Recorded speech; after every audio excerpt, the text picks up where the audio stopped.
এটা শুধু একটা গল্প না, এটা জীবনের কঠিন সময় পার করার শক্তি। জন্ম থেকেই শ্রীকৃষ্ণের জীবন ছিল সংগ্রামে ভরা। কারাগারে জন্ম, চারদিকে ভয় আর অন্ধকার।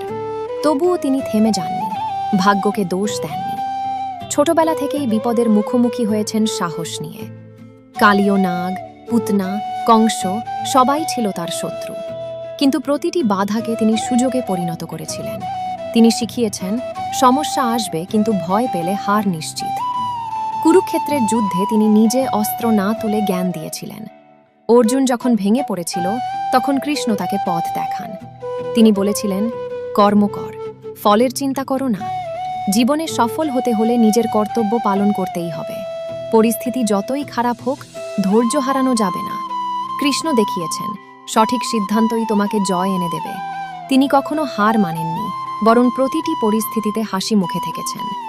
এই কারণেই তিনি শুধু দেবতা নন, একজন মহান গাইড।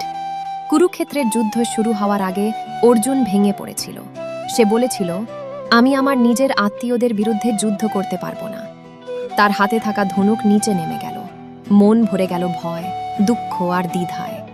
তখন শ্রীকৃষ্ণ শান্তভাবে তার পাশে দাঁড়ালেন।